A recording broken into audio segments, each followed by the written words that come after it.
Good morning. आप सबका स्वागत है आज की डीपीएफ सेंट्रल की हिंदी आराधना में। आप सबको प्रभु के मधुर नाम में जय मसीह की। एंड बहुत अच्छा लग रहा है ये जान के कि आप इस वक्त उपस्थित हैं प्रभु के भवन में। और इनफैक्ट उन लोगों के लिए भी धन्यवाद जो कि यूट्यूब के माध्यम से भी हमारे साथ आज की आराधना में जुड़े हैं। आइए हम अपने आप को तैयार करें जब हम प्रभु के वचन में जाते हैं। आइए ये समय को उनके हाथ में सौंपें और ये प्रार्थना करें कि प्रभु आज जो हम बात करते हैं, जो हम वचन से सुनते हैं, वो हमारे मनों में कार्य कर सके और हमारा जो जीवन है वो प्रभु को पसंद आने वाला हो सके और साथ साथ और लोगों के लिए एक ड्राइविंग फोर्स बन सके कि वो प्रभु की ओर मुड़ सके। आइए इन सब चीज़ों के लिए प्रार्थना करें और अपने आप को तैयार करें प्रभु के वचन के लिए। आइए प्रार्थना करें। प्रभु जी, धन्यवाद देते हैं कि आप इस वक्त हमारे बीच उपस्थित हैं। धन्यवाद देते हैं प्रभु कि आप हमारे मनों को जानते हैं, हमारी प्रार्थनाओं को जानते हैं और हमारी हर एक चीज़ जो हमारे जीवन में घटित होती है वो सब आप जानते हैं। प्रभु धन्यवाद देते हैं कि आपने हम सबको ये प्रिविलेज दिया प्रभु कि हम आपकी आराधना कर सके और आपने अपनी आराधना हमसे ली, इसके लिए आपका धन्यवाद देते हैं। प्रभु अब जब ये समय है जहाँ पे हम आपसे सुनते हैं, प्रभु हमारे कान खुले हैं, हमारा दिल खुला है, हमसे बात करें प्रभु जी और होने दें कि आपकी जो इच्छा है हमारे जीवन में पूरी हो सके और हमारा जीवन और लोगों के लिए एक आशीष का कारण बन सके और एक एक एक ड्राइविंग फोर्स बन सके उनके लिए कि वो आपकी ओर मुड़ सके। प्रभु हर तरीके के डिस्ट्रैक्शन से बचाएं और प्रभु जी हम अपने आप को, अपनी हर एक चीज़ को आपके हाथ में सौंपते हैं। धन्यवाद प्रार्थना को सुनने के लिए, यीशु मसीह के नाम से आमीन। हम जो है पहाड़ी उपदेश की एक सीरीज में हैं और पिछले 2 हफ्तों से हम इसी पहाड़ी उपदेश, जिसको सर्मन ऑन द माउंट भी कहते हैं इंग्लिश में, हम इस पे फोकस कर रहे हैं। और लास्ट वीक हम लोगों ने इस पे ये वचन सुना था, एक असली और एक नकली मसीह जीवन के बारे में हमने बात करी थी। और सच में पिछला जो इतवार की जो आराधना थी बहुत ही अलग थी, बहुत ही डिफरेंट थी, जहाँ पे आराधना और वचन हुआ और हमने प्रभु की उपस्थिति को देखा।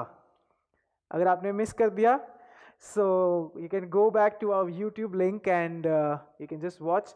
लेकिन जब वचन आया तो बहुत ही स्पष्ट रीति से आया था कि एक असली और एक नकली मसीह जीवन के बारे में। और आज भी जो है हम इसी पहाड़ी उपदेश पे एक स्टेप और आगे जाएंगे और हम इसी चीज़ पे बात करेंगे और हम मनन करेंगे आज मत्ती 6 के ऊपर। हम जो है आज मत्ती 6 के ऊपर अपना ध्यान केंद्रित करेंगे। तो इससे पहले कि हम वचन में जाएं, जब मैं छोटा था तो बचपन में मेरे घर पे काफ़ी सारी प्रेयर मीटिंग होती थी और हर साल होती थी इनफैक्ट। और कभी कभी ऐसा भी होता था कि क्योंकि मैं छोटा था, कभी पास्टर जी कहते थे कि ओके आप प्रार्थना करो, या फिर फैमिली प्रेयर के अंदर ही मुझे प्रार्थना करने का चांस या मौका मिलता था। तो प्रार्थना करने के बाद मेरे दिमाग में यूजुअली यही चलता रहता था कि पता नहीं मैंने सही प्रार्थना करी कि नहीं करी, या पता नहीं मैंने इस प्रार्थना के अंदर सही शब्द इस्तेमाल करे कि नहीं करे। कहीं किसी को पता तो नहीं लग गया कि यार ये तो वो प्रेयर पॉइंट ही भूल गया बोलना, या कोई वर्ड ही इन्होंने गलत बोल दिया। कहीं किसी को गुस्सा तो नहीं लग गया, या गुस्सा तो नहीं आ गया मेरी प्रार्थना से या मेरे शब्दों के द्वारा। पता नहीं पास्टर अंकल को मेरी प्रार्थना पसंद आई होगी कि नहीं, या मेरे घर वालों को मेरी प्रार्थना पसंद आई होगी कि नहीं। काश वो मीटिंग के बाद मुझे शाबाशी दें। काफी ज्यादा टाइम पे मेरे दिमाग में ऐसा चलता था। अब पता नहीं कि क्या आपने भी ऐसा कुछ फेस किया है या नहीं, लेकिन अगर सच बोलूं तो लोगों के सामने प्रार्थना करना काफी मुश्किल होता है, क्योंकि हमें ये नहीं पता चलता, या बहुत सारे ऐसे चांसेस होते हैं जहाँ पे हमसे गलती हो जाए। या तो हम किसी का नाम गलत प्रोनाउंस कर जाते हैं, या फिर कोई प्रेयर पॉइंट भूल जाते हैं, या इवन गलत तरीके से प्रार्थना शुरू कर देते हैं। और फिर क्या होता है, पता नहीं यार लोग क्या सोच रहे होंगे, या अरे ये मैंने बोल दिया अब क्या होगा, पता नहीं क्या बोलेंगे। आज जो है हम इस टॉपिक पे ही मनन करेंगे। हम प्रार्थना के विषय में जो है हम आज कुछ समय मनन करेंगे, जो कि मत्ती 5 से 15 में है। ये पहाड़ी उपदेश का अंश है जहाँ पे यीशु मसीह ने भी जो है अपने चेलों को प्रार्थना के बारे में शिक्षा दी। And I will just request now कि please open your Bible to Matthew chapter 6 verse 5 to 15। हम खोलेंगे मत्ती 6 उसका 5 से 15। अब जैसे मैं कह रहा था प्रार्थना के बारे में, मैं आजकल एक सीरीज देख रहा हूँ और उस सीरीज का जो है शीर्षक है द चोजन। नेट पे अवेलेबल है, आप ज़रूर देखिएगा। लेकिन ये जो सीरीज है वो यीशु मसीह के जीवन के बारे पे आधारित है, या यीशु मसीह के जीवन पर आधारित है। लेकिन जो खास बात इस सीरीज की वो ये है कि यीशु मसीह के साथ जो लोग उपस्थित थे, चाहे वो मरियम मगदलीनी हो गई या निकोदेमस हो गया या और भी जो यीशु मसीह के चेले हैं, ये उनके जीवन से शुरू होती है और किस परिस्थिति में वो यीशु मसीह के साथ मिले, यीशु मसीह को उन्होंने जाना, उसको जो है ये सीरीज प्रकाश में लेके आती है या बताती है। तो जब मैं ये सोच रहा था, तो अब अगर इसी सेम चीज़ को हम पहाड़ी उपदेश में इमेजिन करें, तो इसका मतलब ये है कि यीशु मसीह ने, अगर हम पिछले अध्याय को देखें तो यीशु मसीह ने अपने प्रथम चेले चुने और फिर चुनने के बाद यीशु मसीह जो है उन्हें ये उपदेश दे रहे हैं। और इस पूरे पहाड़ी उपदेश को अगर हम देखें तो यीशु मसीह उन्हें बेसिकली जो प्रिविलेजेस उनके हैं यीशु मसीह को स्वीकार करने के द्वारा, उसके बारे में बताते हैं। और साथ साथ ये जो नया जीवन है या एक नई परिस्थिति में जब वो आए हैं, उसमें अपने जीवन में उनको क्या क्या बदलाव लाने हैं, उसके बारे में जो है ये पहाड़ी उपदेश है। और इसी चीज़ के बारे में जो है यीशु मसीह बात करते हैं। अब जैसा मैं कह रहा था कि लोगों के सामने प्रार्थना करना मुश्किल होता है, सच में होता है। क्यों? क्योंकि हमारा ध्यान ज़्यादातर इस चीज़ पे लगा रहता है कि अरे अब लोग क्या कहेंगे, अरे मेरे मुंह से अगर कुछ गलत निकल गया तो लोग क्या बोलेंगे, या किसी को हर्ट ना हो जाए। और इसी चीज़ को या इसी थॉट को जो है यीशु मसीह 6 अध्याय में डील करते हैं। इस पूरे अध्याय में यीशु मसीह इसी के बारे में डील करते हैं। ना कि सिर्फ प्रार्थना, लेकिन और भी अलग अलग इश्यू हो सकते हैं। और जब हम 6 अध्याय को देखते हैं तो पहली वर्स में ही जो है यीशु मसीह ने ये इंट्रोड्यूस कर दिया कि वो आगे बात क्या करने वाले हैं। पहली आयत इस प्रकार कहती है, सावधान रहो, तुम मनुष्यों को दिखाने के लिए अपने धर्म के काम ना करो, नहीं तो अपने स्वर्गीय पिता से कुछ भी फल ना पाओगे। मैं जैसे कह रहा था, लोगों के सामने प्रार्थना करना मुश्किल होता है। क्यों? क्योंकि हमारे दिमाग में ये चल रहा होता है कि अरे अगर मैं ये शब्द यूज करूंगा तो पता नहीं लोग क्या सोचेंगे। और इसी चीज को यीशु मसीह पहली आयत में कहते हैं कि तुम अपने धर्म के काम किसी को दिखाने के लिए मत करो, नहीं तो अपने स्वर्गीय पिता से कुछ भी फल ना पाओगे। ये जो आयत है ये पूरे अध्याय का बेसिकली एक इंट्रोडक्शन है कि पूरे अध्याय में यीशु मसीह क्या क्या बात करने वाले हैं। और अगर इस पूरे 6 अध्याय को देखें तो यहाँ पे यीशु मसीह ने एक मसीह जीवन के 3 प्रिंसिपल्स को के बारे में बात करी है। क्या है वो 3 प्रिंसिपल? दान के बारे में बात करी है, प्रार्थना के बारे में बात करी है और उपवास के बारे में बात करी है। क्यों? अब जैसे मैंने वो एग्जाम्पल दिया था चोजन सीरीज का कि यीशु मसीह लोगों की परिस्थिति में ही जाके संदेश देते थे। और यहाँ पे भी अगर हम देखें तो यीशु के प्रथम चेले कौन हैं? यीशु के प्रथम चेले जो हैं यहूदी थे। और यहूदी कल्चर के अंदर ये प्रथा थी, या यहूदी कल्चर के अंदर दान, प्रार्थना और उपवास जो है बहुत ही महत्वपूर्ण थे। और जब यीशु मसीह संदेश दे रहे हैं इस बारे में, तो इन आयतों के थ्रू यीशु मसीह ये नहीं कह रहे हैं कि तुम दान मत दो या प्रार्थना मत करो या उपवास मत करो, लेकिन वो सावधान रहने को कह रहे हैं। सावधान किस चीज से रहने को कह रहे हैं? वो यीशु मसीह सावधान रहने को कह रहे हैं सोच विचार से या किस भावना से जो है ये कार्य किए जा रहे हैं। किस भावना से मैं दान दे रहा हूं, किस भावना से मैं प्रार्थना कर रहा हूं या किस भावना से उपवास कर रहा हूं, उसके बारे में जो है यीशु मसीह यहां पे उपदेश देते हैं। पहला कुरिन्थियों 3:12-14 इस प्रकार कहता है, यदि कोई इस नींव पर सोना या चांदी या बहुमूल्य पत्थर या काठ या घास या फूस का रद्दा रखे तो हर एक का काम प्रकट हो जाएगा, क्योंकि वह दिन उससे बताएगा। इसलिए कि आग के साथ प्रकट होगा और वह आग हर एक का काम परखेगी कि कैसा है। जिसका काम उस पर बना हुआ स्थिर रहेगा वो मजदूरी पाएगा। ये basically it is talking about us, कि हम अपना जीवन और जीवन में जो हमारी धार्मिकता है वो किस भावना से हम करते हैं, किस क्या होता है हमारा इंटेंशन उसके पीछे। और यहां पे ही जो है यीशु मसीह उसी चीज को बोल रहे हैं।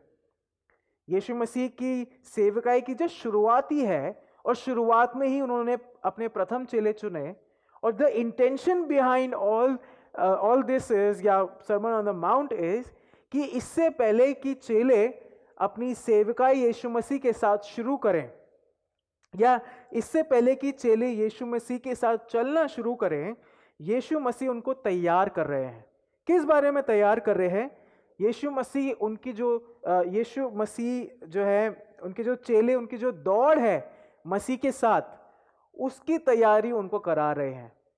और उस दौड़ में उनको क्या क्या चीजों को सुधारने की जरूरत है उसके बारे में उनको तैयार करा रहे हैं।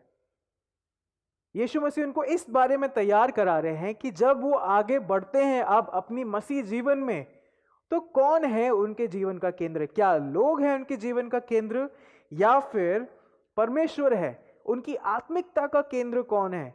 क्या लोगों का प्रोत्साहन उनकी आत्मिकता का केंद्र है या परमेश्वर और उसके प्रति जो हमारी आराधना है वो है इस आत्मिकता का केंद्र? तो ये सब चीजें जो है यीशु मसीह इस पूरे अध्याय में, in fact the whole sermon on the mount, that's what Jesus talks about. और हम जो है 5 से 15 आयतों को फोकस करेंगे जहां पे यीशु मसीह ने प्रार्थना के विषय में चेलों को उपदेश दिया। आइए शुरू करते हैं। 5 और 6 आयतों में इस प्रकार लिखा है, जब तू प्रार्थना करे तो कपटियों के समान ना हो, क्योंकि लोगों को दिखाने के लिए आराधनालयों में और सड़कों के मोड़ों पर खड़े होकर प्रार्थना करना उनको अच्छा लगता है। मैं तुमसे सच कहता हूं कि वे अपना प्रतिफल पा चुके। परंतु जब तू प्रार्थना करे तो अपनी कोठरी में जा और द्वार बंद कर कि अपने पिता से जो गुप्त में देखता है प्रार्थना कर, तब तेरा पिता जो गुप्त में देखता है तुझे प्रतिफल देगा। अगर हम इसको देखते हैं, इस आयत को देखें तो यीशु मसीह शुरुआत में ही कहते हैं जब तू प्रार्थना करे, जब तू प्रार्थना करे। यहां पे यीशु मसीह ने तुम नहीं बोला या तुम सब नहीं बोला, बल्कि अगर देखें तो सारे चेले हैं वहां पे, लेकिन यीशु मसीह ने तुम नहीं बोला, लेकिन यहां पे बोल रहा है जब तू प्रार्थना करे। द इंटेंशन, जो मकसद है यीशु मसीह का कहने का, वो ये है कि he wants to make it very personal. The intention is to make it very personal. जब यीशु मसीह कह रहे हैं कि जब तू प्रार्थना करे, he is talking to you, he is talking to me. तो जब यीशु मसीह ये कह रहे हैं तो बेसिकली यहां पे एक पर्सनल या पर्सनली हर एक व्यक्ति से ये पूछ रहे हैं, ये बोल रहे हैं कि हर्षित जब तू प्रार्थना करे, या जोएल जब तू प्रार्थना करे, या आइवन जब तू प्रार्थना करे, या जब तू प्रार्थना करे। अब सवाल ये उठता है यहां पे, क्या मैं अकेले में प्रार्थना करता हूं कि नहीं? यहां पे यीशु मसीह ने कलेक्टिवली नहीं बोला है कुछ भी, यहां पे यीशु मसीह ने पर्सनली बोला। और सवाल ही यही आता है, क्या मैं पर्सनली यीशु मसीह के साथ समय बिताता हूं प्रार्थना में कि नहीं? यहां पे यीशु मसीह ने फैमिली प्रेयर के बारे में बात नहीं करी है, परंतु एक पर्सनल प्रेयर टाइम के बारे में जो है यीशु मसीह बोल रहे हैं। क्या मैं यीशु मसीह के साथ रोज प्रार्थना में समय बिताता हूं? ये यीशु मसीह अपने चेलों से बोल रहे हैं जिनको उन्होंने चुना है, जैसे आप और मैं। वचन बताता है कि परमेश्वर ने आपको और मुझे चुना है। जगत के जो हम पाप में गिरे हुए थे वहां से खींच के बाहर निकाला है। And now he asked it very personally कि क्या आप और मैं पर्सनली परमेश्वर के साथ समय बिताते हैं कि नहीं।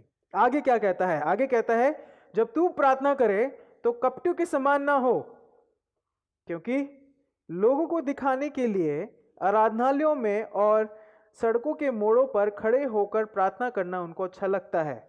मैं तुमसे सच कहता हूं कि वे अपना प्रतिफल पा चुके हैं। कौन है यहां पे कपटी? कौन है कपटी? अगर कपटी शब्द को समझना चाहें, ये यूनानी एक्टर्स होते थे या ग्रीक एक्टर्स होते थे जो अलग अलग मास्क पहन के लोगों का मनोरंजन करते थे। दे वर द ग्रीक एक्टर्स जो कि अलग अलग मास्क पहनते थे। और यहां पे यीशु मसीह कह रहे हैं तुम कपटियों के समान मत बनो। इसका मतलब यह है कि यीशु मसीह इस चीज को सामने लेके आ रहे हैं कि जो तुम हो वैसे ही रहो। तुम्हें कोई जरूरत नहीं है किसी के सामने अलग अलग फेस बदलने का। कोई जरूरत नहीं है कि जब तुम चर्च में आओ तब तुम आत्मिक बने रहो और जब तुम अपने ऑफिस में रहो तब सांसारिक रूप से अपना जीवन बिताओ। यहां पे वो कह रहा है कि कपटियों के समान मत बनो, जो कि कलीसिया में होते हैं तो आत्मिक होते हैं, जब कलीसिया से बाहर होते हैं तो सांसारिक और सांसारिकता की तरह जीते हैं। लेकिन यहां पे वो कहता है कि कपटियों के समान मत हो, जैसे तुम हो वैसे ही रहो। और फिर वो कहता है कि वे अपना प्रतिफल पा चुके। वे अपना प्रतिफल पा चुके। अगर हम जब पिछले अध्याय में देखते हैं, 5वें अध्याय की शुरुआत में ही it talks about beatitudes, धन्य वचन, जहां पे हम रिवॉर्ड्स के बारे में देखते हैं। तो इधर भी जब यीशु मसीह बार बार प्रतिफल का शब्द इस्तेमाल करते हैं, वो इस चीज को बता रहे हैं कि हाँ, उधार तो हमें परमेश्वर की ओर से एज अ फ्री गिफ्ट मिला है, लेकिन अब जो है जब हमारा मसीह जीवन शुरू हो जाता है, हम जो भी काम करते हैं या जैसा भी काम करते हैं उसका लेखा लिया जाएगा। A salvation is free gift from God, लेकिन अब जो हम करते हैं it will be rewarded, या अगर इसको बोले तो उसका लेखा लिया जाएगा, इसका प्रतिफल जरूर मिलेगा, चाहे जैसा भी जीवन जी रहे हो। 6ठी आयत में कहता है, परंतु जब तू प्रार्थना करे तो अपनी कोठरी में जा और द्वार बंद करके अपने पिता से जो गुप्त में देखता है प्रार्थना कर, तब तेरा पिता जो गुप्त में देखता है तुझे प्रतिफल देगा। तो यहां पे जो है यीशु मसीह कोठरी के बारे में करते हैं, तो इट डजंट रियली मीन कि वो सच में कह रहे हैं कि तुम अकेले जाके किसी बंद कमरे में बैठो। That can be, of course, कोई मना ही नहीं है, लेकिन द इंटेंशन या जो मकसद है ये कोठरी शब्द या इस इमेजिनेशन को या पिक्चर को सामने लाने का, वो ये है कि वो ये कहना चाह रहे हैं कि आप हमारी जो बड़ी बड़ी प्रार्थनाएं हैं उसका केंद्र कौन है। जब वो ये कह रहे हैं कि कोठरी में जाके द्वार बंद करके बैठो, तो इसका मतलब ये है कि जो भी मैं कर रहा हूं उन सब से अपना ध्यान हटा के लोग क्या सोचते हैं, आसपास के जो मेरे प्रियजन हैं वो क्या सोचते हैं, उस सब से ध्यान हटा के सिर्फ परमेश्वर और उसकी आराधना पे फोकस करूं और जो परमेश्वर है उस पे फोकस करूं। ये है इंटेंशन जब यीशु मसीह कहते हैं कि कोठरी में जा प्रार्थना कर, क्योंकि फिर आगे वो कहता है कि तेरा पिता जो गुप्त में देखता है तेरी प्रार्थना को सुनेगा, तुझे प्रतिफल देगा। मैं अभी रिसेंटली पिछले से पिछले हफ्ते शायद मैं हमारी वर्शिप टीम का डिवोशन ले रहा था सैटरडे को ही, और वहां पे भी मैंने यही शेयर किया और मैंने उनको बोला कि हम जितने भी वर्शिप टीम में हैं, चाहे वो गीत गाते हो या ड्रम्स बजाते हो, we all serve to the audience of one. हम सब जो हैं, हम सिर्फ एक व्यक्ति जो ऑडियंस है उसी के लिए ही हम कर रहे हैं, और वो कौन है? वो है परमेश्वर। That's it. हम और आप और मैं, हम जितने भी हैं, चाहे हम गीत गा रहे हों या दान दे रहे हों या प्रार्थना कर रहे हों, यदि इस विचार से करते हैं कि कोई मुझे आके शाबाशी देगा या तालियां बजाई जाएंगी, तो वो करने का कोई अर्थ नहीं है। क्यों अर्थ नहीं है? क्योंकि आपकी आराधना या आपके दान देना या आपके प्रार्थना का जो केंद्र है वो परमेश्वर से हटके कोई इंसान हो गया है। और उस चीज के बारे में यीशु मसीह कहते हैं कि ये करना व्यर्थ है, ऐसे मत बनो। अगेन, कपटियों के समान मत बनो, लेकिन ऐसे प्रार्थना करो, जब करो तो कोठरी में जाओ, मतलब हर चीज से अपना ध्यान हटा के सिर्फ परमेश्वर को अपना फोकस बना के प्रार्थना करो, चाहे दान दो, चाहे जो भी करो।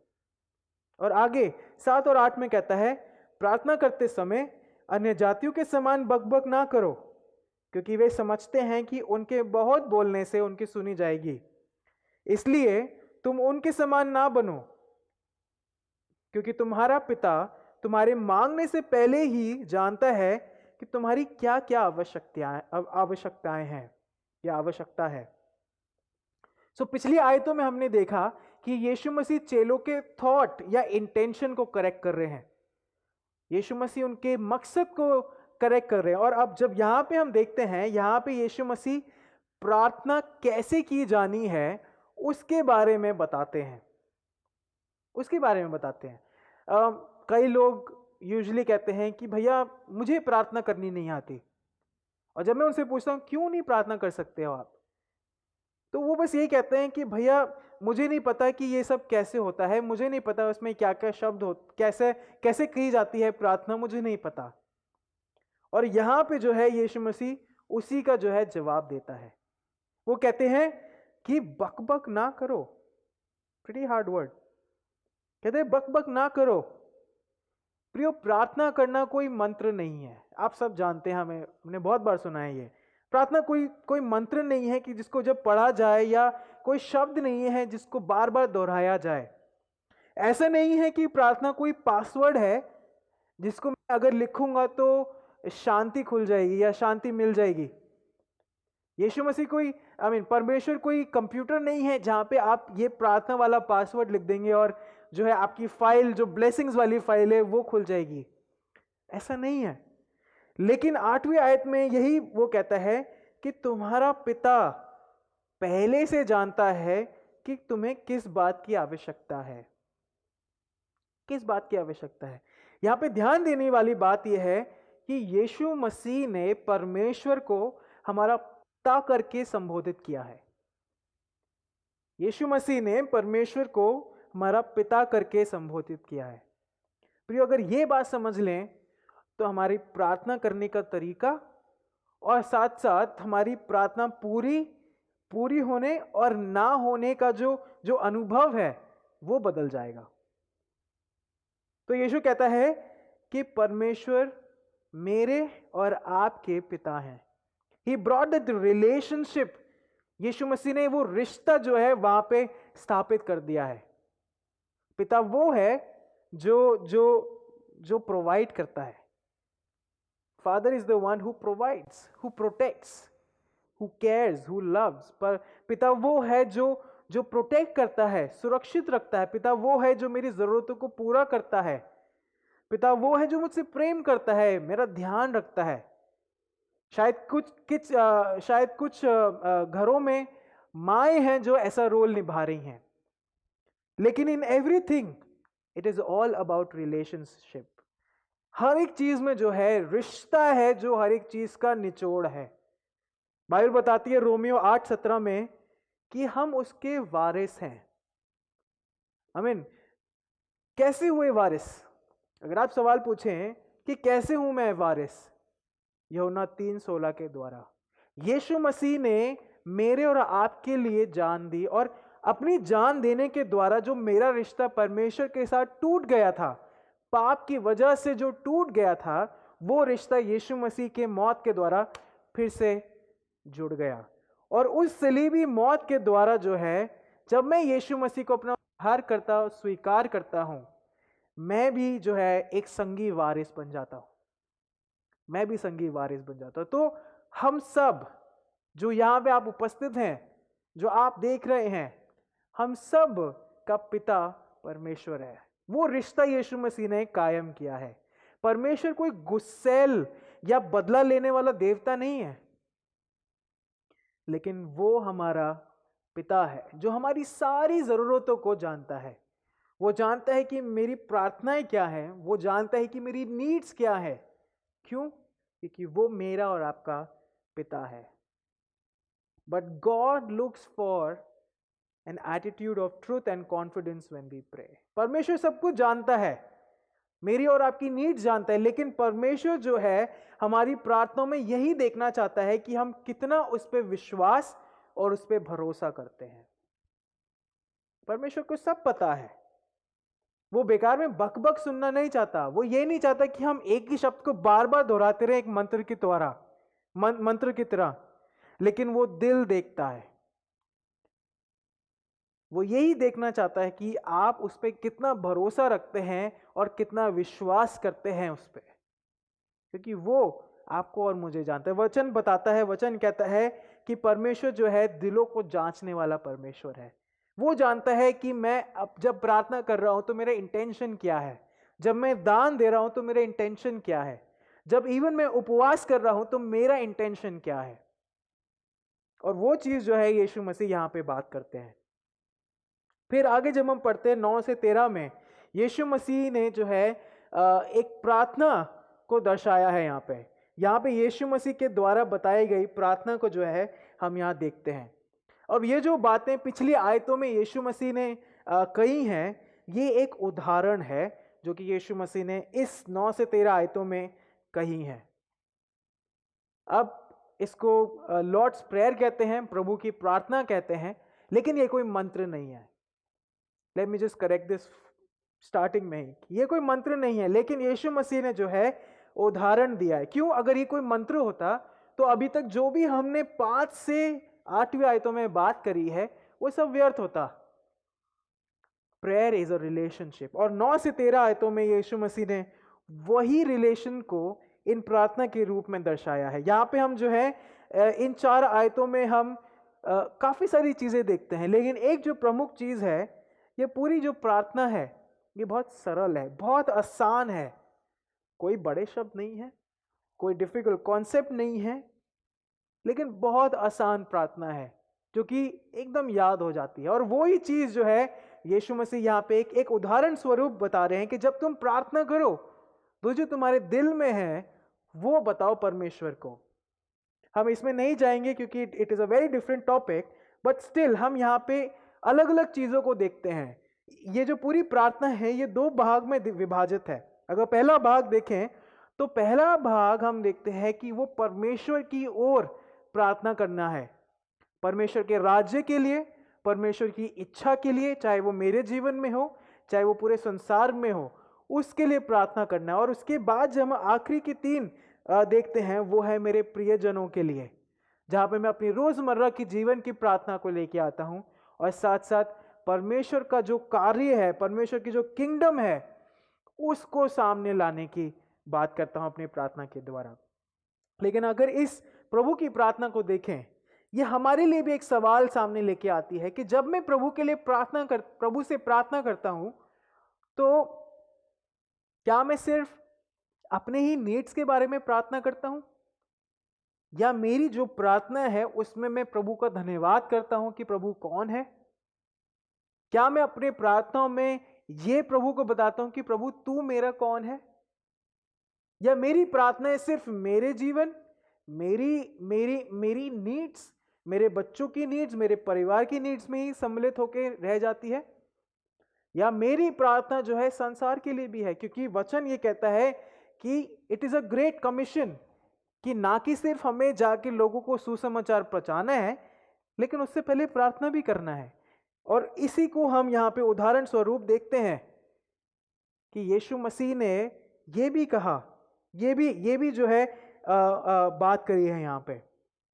कैसी होती है हमारी प्रार्थना? क्या एक क्रॉस के रूप में होती है जहां पे हम अपना रिश्ता परमेश्वर के साथ ठीक करते हैं, प्रभु की इच्छा को जानने की कोशिश करते हैं, और साथ साथ मेरे जो भाई बहन हैं उनके साथ जो है मेल मिलाप, क्षमा के बारे में प्रार्थना करते हैं। परमेश्वर की जो कार्य है, परमेश्वर की जो जो किंगडम है, सुसमाचार का जो जो फैलाना है, उसके लिए प्रार्थना करते हैं।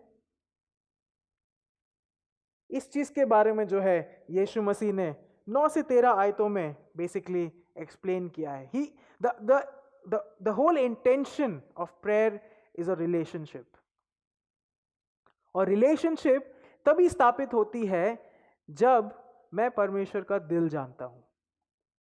मैं अपनी पत्नी के साथ रिलेशन में तभी एक सक्सेसफुल रिलेशन होती है जब मैं अपनी पत्नी का दिल जानता हूं कि उसको क्या पसंद है, क्या चाहती है, वो क्या करना चाहती है, क्या उसको ना पसंद है।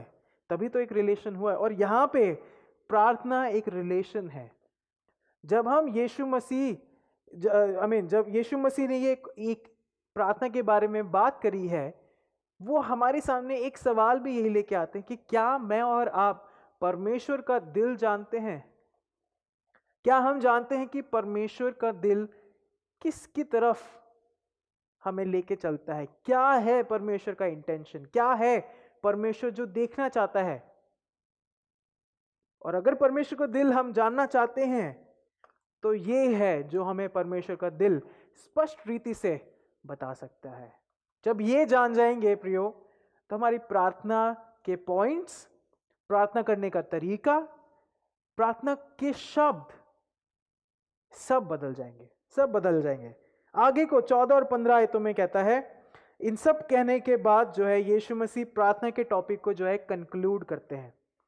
और 14-15 आयतों में कहते हैं, इसलिए यदि तुम मनुष्यों के अपराध क्षमा करोगे तो तुम्हारा स्वर्गीय पिता भी तुम्हें क्षमा करेगा, और यदि तुम मनुष्यों के अपराध क्षमा ना करोगे तो तुम्हारा पिता भी तुम्हारे अपराध क्षमा ना करेगा। आमीन।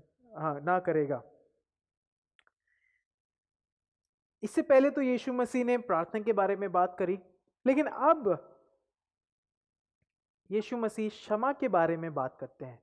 ये क्षमा के बारे में कहते हैं, प्रियो, अगर हमारा जीवन सच्चा है तभी जो है किसी को मैं क्षमा कर सकता हूं।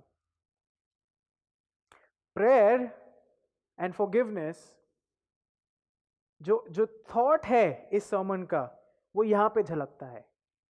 ये पहली आयत में ही यीशु मसीह ने इस चीज को जो है संपूर्ण तरीके से प्रकाश में लेके आए कि अगर मैं अपनी धार्मिकता लोगों को दिखाने के लिए करता हूं तो मेरी धार्मिकता ही जो है झूठी है और मैं सच्चा नहीं हूं। असली और नकली जीवन है मेरा।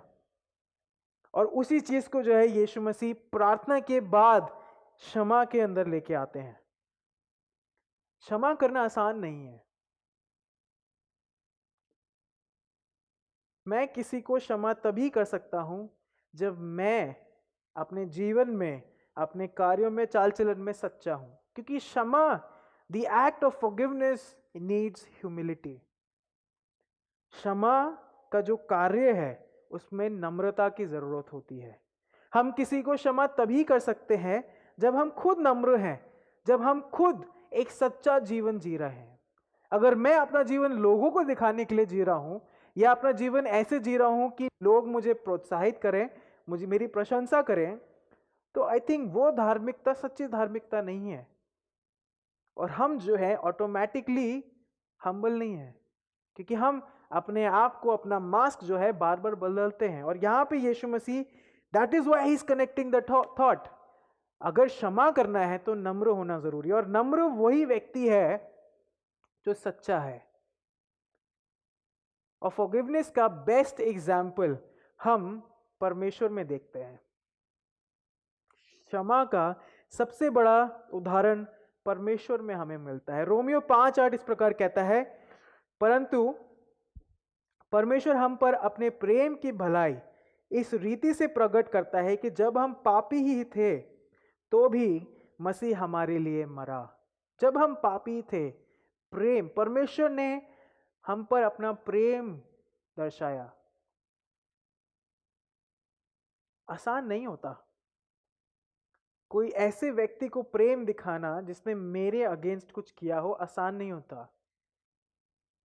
और अगर सच्चाई है तो ही ये सब करना आसान है, क्योंकि यूहन्ना 3:16 कहता है, क्योंकि परमेश्वर ने जगत से ऐसा प्रेम किया कि उसने अपना एक लौता पुत्र दे दिया ताकि जो कोई इस पर विश्वास लाए वह नाश ना हो परंतु अनंत जीवन पाए। ये है फॉरगिवनेस का सबसे बड़ा उदाहरण। हर एक चीज जो है हमारे एटीट्यूड, हमारे इंटेंशन पे जो है निर्भर करते कि किस इंटेंशन से हम अपना मसीह जीवन जी रहे हैं। एक मसीह जीवन सच्चाई और खराई से जीने वाला जीवन है, परमेश्वर के साथ और मनुष्य के साथ। प्रार्थना में यीशु मसीह ने यही बताया। जो प्रार्थना का जो होल टॉपिक है वो यही चीज को दर्शाता है कि एक मसीह जीवन सच्चाई और खराई से जीवन जीने वाला जीवन है परमेश्वर के साथ और मनुष्य के साथ। परमेश्वर के साथ और मनुष्य के साथ। Our prayer, offering and fasting is only acceptable when we are true in our attitude towards it. हमारी प्रार्थना, हमारे दान, हमारा उपवास तभी परमेश्वर की तरफ स्वीकार रूपी है जब हम सच्चाई से और सही मकसद से, सही एटीट्यूड से वो सब कार्य कर रहे हैं।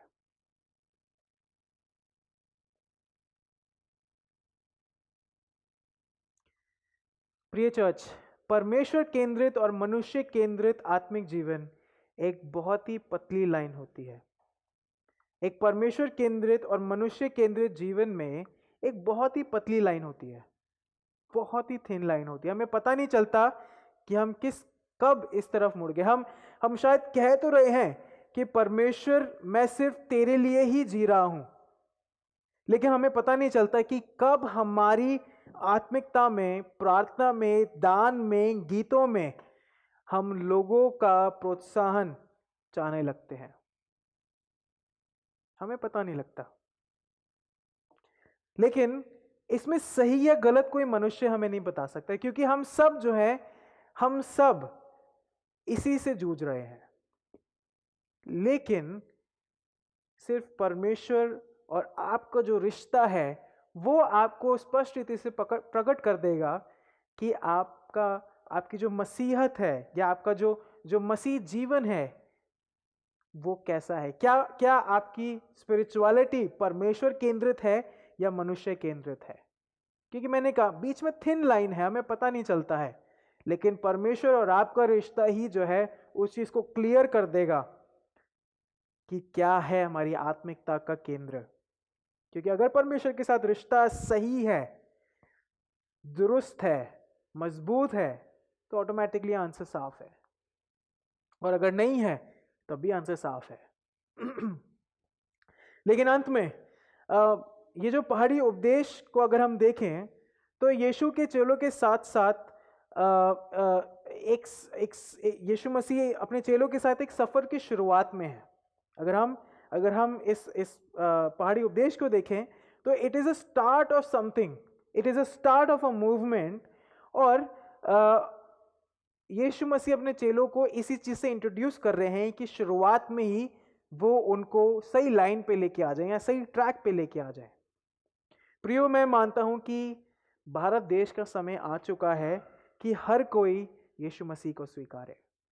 भारत का समय आ चुका है कि हर एक यीशु मसीह को स्वीकारे। मैं ये मानता भी हूं कि भारत में पवित्र आत्मा की लहर आ रही है, वो लहर जिसके लिए हम सब प्रार्थना कर रहे थे। हम सब जो है अपने घुटनों पे आके परमेश्वर से मांग रहे थे कि प्रभु उस लहर को लेके। अगर आप आसपास देखेंगे तो आप इस चीज को कह सकेंगे, बिल्कुल कह सकेंगे। और मैं ये पर्सनली मानता हूं कि now it's the time for India. पवित्र आत्मा की लहर भारत में आ चुकी है। इस अध्याय के द्वारा यीशु मसीह आपको और मुझे जो है प्रोत्साहित कर रहे हैं कि आओ मिलके परमेश्वर के राज्य के लिए प्रार्थना करें, लोगों के छुटकारे के लिए प्रार्थना करें, हीलिंग के लिए प्रार्थना करें, लेकिन एक सही इंटेंशन के साथ प्रार्थना करें। बहुत जरूरी होता है। अगर कोई सर्फर है जो सर्फिंग करता है, he is always waiting for an opportunity to get a good wave to be on top of it. और पवित्र आत्मा की लहर जो है अब हमारे देश में भी आ रही है। अब समय आ गया है कि हम भी जब परमेश्वर के कार्य में घुसते हैं एक सही इंटेंशन के साथ जुड़े, एक सही इंटेंशन के साथ जुड़े। अब समय आ गया है, अब समय इनफैक्ट है आपका और मेरा, हम सब का, कि हम हर व्यक्ति को प्रोत्साहित करें। हर एक व्यक्ति जो हमारे साथ बैठा है उनको प्रोत्साहित करें। इस चीज के लिए प्रोत्साहित करें कि लोगों के प्रोत्साहन को छोड़ के यीशु के द्वारा जो प्रोत्साहन मिलना है उसकी ओर अपनी नजरें गड़ा के रखें, नजरें गड़ा के रखें। क्योंकि पहली आयत में फिर से पढ़ूंगा, कहता है तुम मनुष्य को दिखाने के लिए अपने धर्म के काम ना करो, नहीं तो अपने स्वर्गीय पिता से कुछ भी फल ना पाओगे। मनुष्य को दिखाने के लिए कुछ भी काम ना करो। आइए हम अपने आप को तैयार करें, जब हम एक विटनेस बनने वाले हैं कुछ दिनों में परमेश्वर के लिए। यीशु मसीह ने जो हमारे लिए इतना बड़ा कार्य किया है उसके लिए जब विटनेस बनने वाले हैं, क्यों ना अपने आप को तैयार करें, अपने इंटेंशंस को ठीक करें, अपनी आत्मिकता का केंद्र यीशु मसीह को बनाए और किसी को नहीं।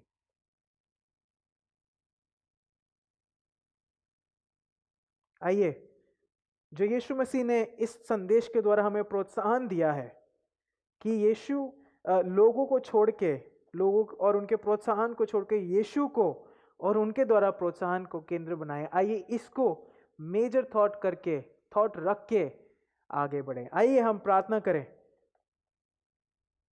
पिता परमेश्वर, आपका धन्यवाद देते हैं ये समय के लिए। धन्यवाद देते हैं प्रभु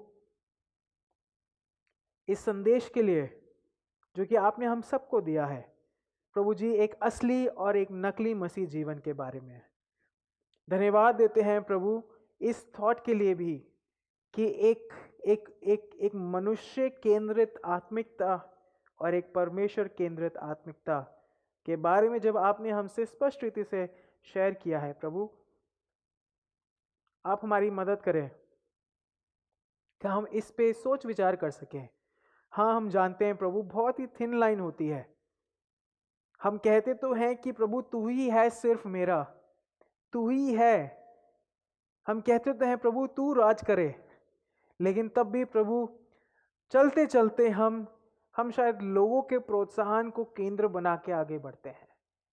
पिता परमेश्वर मदद करें कि हमारी प्रार्थनाएं ऐसी हो कि जो तुझे पसंद आए।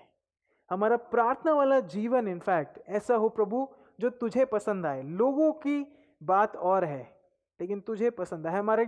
हमारे दान देना, हमारा फास्टिंग, हमारा उपवास का जीवन ऐसा हो कि तुझे पसंद आए। प्रभु आप हम सबको जानते हैं, हमारे जीवनों को जानते हैं, हमारे स्ट्रगल्स को जानते हैं, लेकिन प्रभु मदद करें कि हम आपको केंद्र बना के अपनी हर एक चीज़ कर सकें। धन्यवाद प्रभु सारी बातों के लिए, धन्यवाद आज के संदेश के लिए। सारा आदर मान महिमा आपको देते हुए छोटी सी विनती को सुने प्यारे प्रभु यीशु मसीह के नाम से, आमीन। प्रिय चर्च, आइए हम सब खड़े हो जाएं और आइए हम जब इस सभा के अंत में हैं, आइए हम आशीष वचन को ग्रहण करें। आइए हम सब खड़े हो जाएं। अब प्रभु यीशु मसीह का अनुग्रह और परमेश्वर पिता का प्रेम और पवित्र आत्मा की सहभागिता अब से लेकर हमेशा तक हम सबके साथ होती रहे, आमीन। आप सबको जय मसीह की। आप सबका हफ्ता शुभ हो और जो हमने बात करी है इस पे जरूर सोच विचार करिएगा। प्रभु आप सबको आशीष दे। जय मसीह की।